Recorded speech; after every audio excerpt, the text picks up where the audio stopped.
Hai, saya Kris Haradian Kavi, merupakan salah satu peserta Latsar Kementerian Perhubungan tahun 2025. Di sini saya akan menjelaskan tentang core issue yang berada di kantor saya, tepatnya di Sarana Bantu Navigasi Armada, Distrik Navigasi tipe A, kelas 3, Tanjung Intan. Next.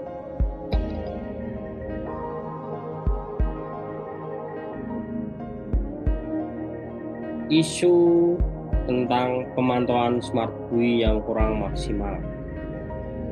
Ini terjadi karena belum optimalnya sistem pemantauan dan pengendalian smart buoy secara real time, menghambat efektivitas pengawasan sarana bantu navigasi secara digital. Next.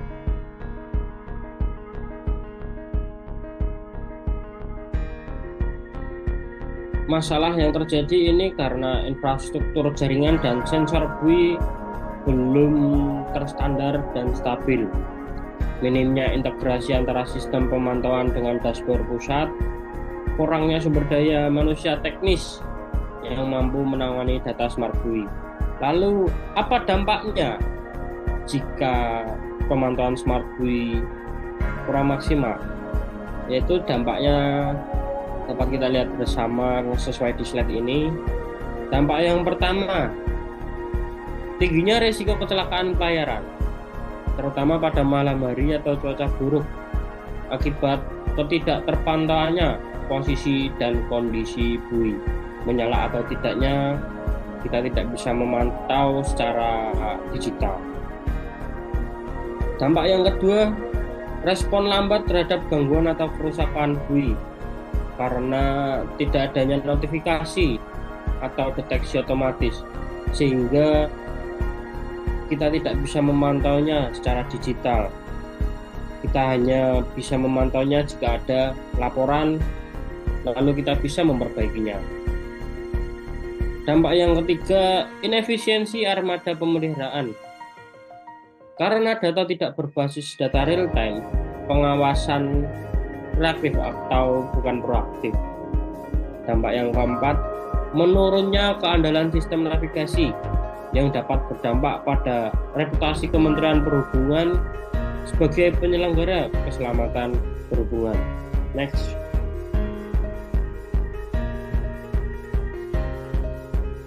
Di sini saya akan melakukan analisis urgency, seriously, and closeness terhadap isu pemantauan smart buoy yang kurang maksimal. Yang pertama, teknik analisis urgency, yaitu mengidentifikasi masalah yang memerlukan penanganan segera karena dampaknya langsung terhadap keselamatan pelayaran dan kinerja operasional. Masalah urgen yang ada di sini yaitu kegagalan perangkat smart buoy atau gangguan sinyal yang mengancam sistem navigasi dan keselamatan pelayaran. Yang kedua, kurangnya pelatihan atau keterampilan teknis aparatur sipil negara dalam pengoperasian dan pemeliharaan perangkat smart buoy yang menyebabkan pemantauan menjadi tidak efektif. Yang ketiga, keterbatasan infrastruktur atau perangkat cadangan yang memadai menyebabkan gangguan sistem tidak cepat teratasi. Apa dampaknya jika tidak segera ditangani? Risiko keselamatan pelayaran karena ketidakakuratan informasi navigasi, terganggunya jalur pelayaran, dan penurunan kepercayaan publik.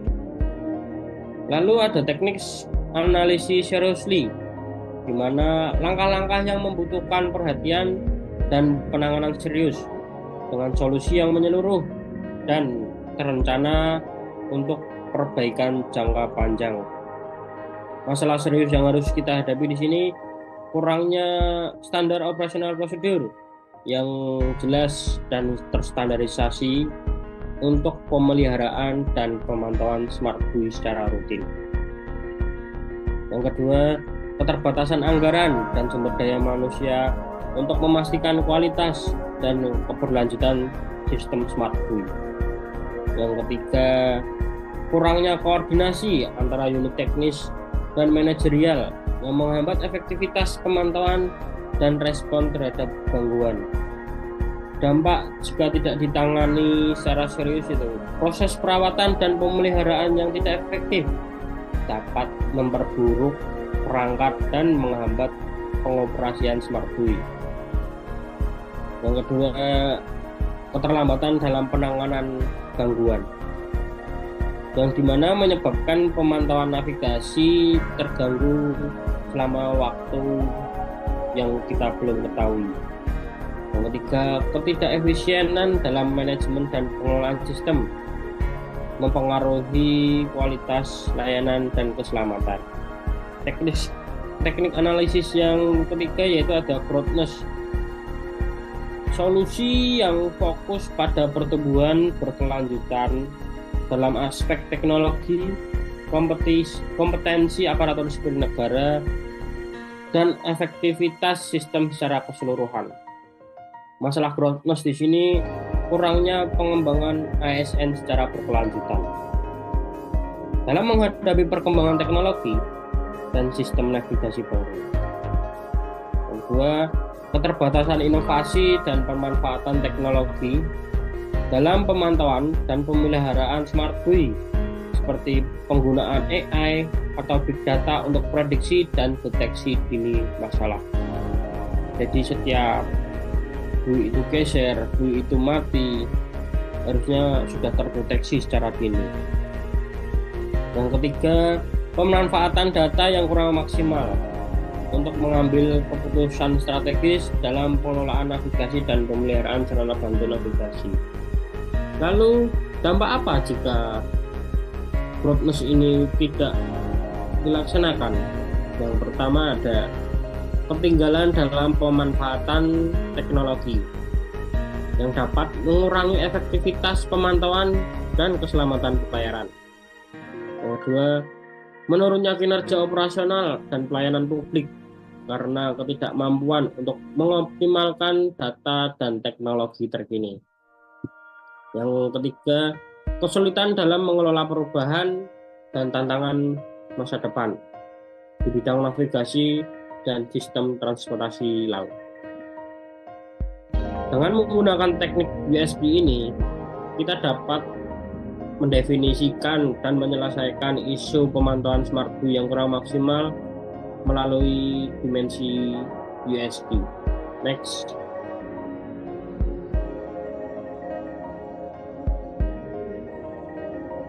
Berikut analisis menggunakan diagram fishbone. Pemantauan smart buoy yang kurang maksimal terjadi karena 6 indikator. Yang pertama ada indikator mesin, metode, manusia, material, lingkungan, dan manajemen. Dari indikator manusia sebagai sumber daya manusia terjadi karena kurangnya pelatihan teknis terkait teknologi smart buoy. Sumber daya manusia belum terbiasa membaca dan menganalisis data digital. Yang kedua ada metode atau prosedur. SOP pemantauan belum mencakup sistem berbasis smart buoy. Yang kedua, tidak ada prosedur reaktif saat terjadi kegagalan data atau sinyal. Yang ketiga, tidak adanya integrasi metode manual dan digital sebagai backup. Lalu ada indikator mesin. Terjadi sensor buoy sering mengalami gangguan atau tidak stabil karena letaknya di tengah laut, jadi kita tidak bisa memaksimalkan sinyal yang ada. Yang kedua, sistem pemantauan dashboard atau software yang belum andal atau belum terbaru. Yang ketiga, kurangnya alat deteksi dini jika buoy mengalami kerusakan. Lalu ada material. Komponen elektrik buoy tidak tahan terhadap kondisi laut yang ekstrim, mengakibatkan komponen-komponennya mengalami masalah jika berada di laut. Itu tugas kita untuk membuat bagaimana smart buoy itu bisa bekerja secara maksimal di laut. Lalu kualitas perangkat belum sepenuhnya terstandarisasi. Yang kelima ada faktor lingkungan. Faktor lingkungan yaitu seperti gangguan sinyal akibat cuaca buruk atau area blank spot yang tidak mendapatkan sinyal. Yang kedua, lokasi pemasangan tidak mendukung transmisi data stabil. Yang ketiga, ombak dan arus laut menyebabkan perpindahan smart buoy. Lalu faktor yang keenam ada manajemen. Tidak ada evaluasi berkala terhadap performa sistem smart buoy. Anggaran pemeliharaan dan upgrade teknologi belum menjadi prioritas karena di masa sekarang lagi dicecar-cecarnya tentang efisiensi anggaran, sehingga kita tidak bisa melakukan riset untuk melakukan evaluasi terhadap smart buoy. Yang ketiga, minimnya koordinasi antara operator di lapangan dan data pusat, dikarenakan pemantauan smart buoy ini dilakukan oleh tim lapangan secara seminggu sekali, maka kita tidak bisa mengupdate datanya secara real time. Ringkasan akar masalah utama di sini yaitu bagi menjadi tiga. Ada yang pertama, kurangnya kompetensi teknis sumber daya manusia dan SOP yang belum adaptif. Yang kedua, keterbatasan teknologi dan kualitas alat di kondisi ekstrim laut. Yang ketiga, minimnya evaluasi sistem dan penandaan yang mendukung operasional smart buoy. Next.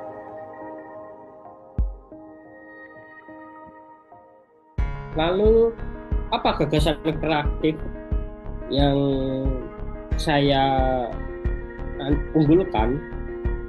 Saya mempunyai beberapa gagasan kreatif di sini.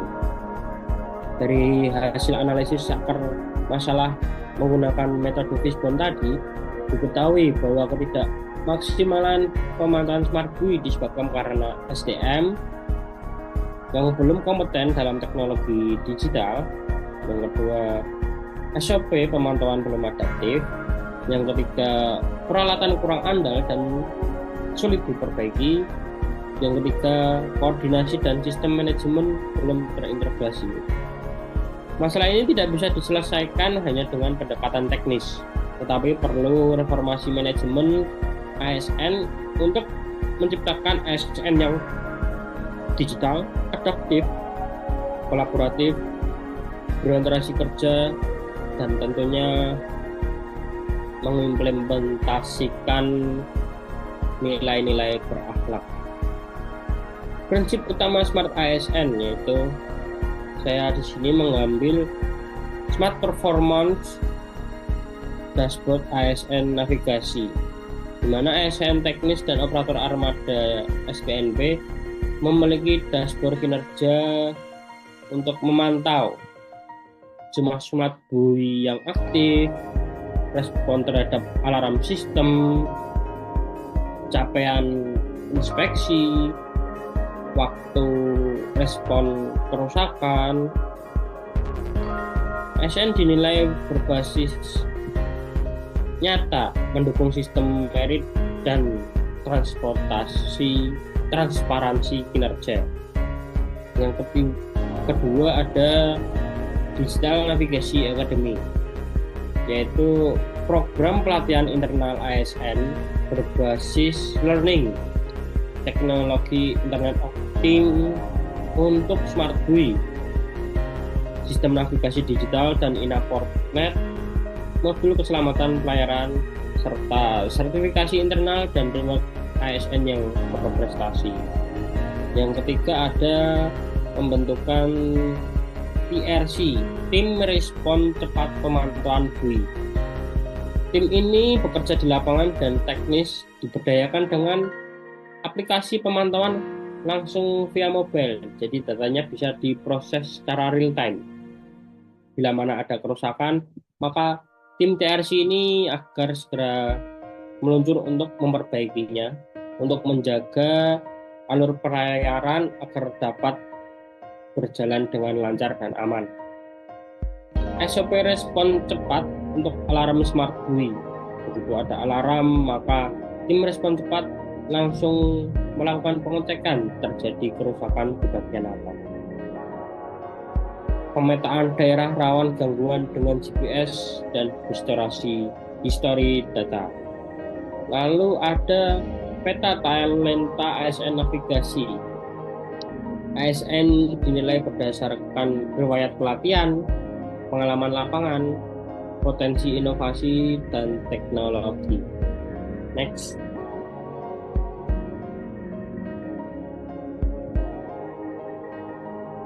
Sekian isu yang berada di kantor saya dan telah saya analisis menggunakan teknik analisis, dan saya mencari akar masalahnya menggunakan diagram Peatbone, lalu saya mencetuskan beberapa gagasan kreatif. Semoga bermanfaat. Terima kasih.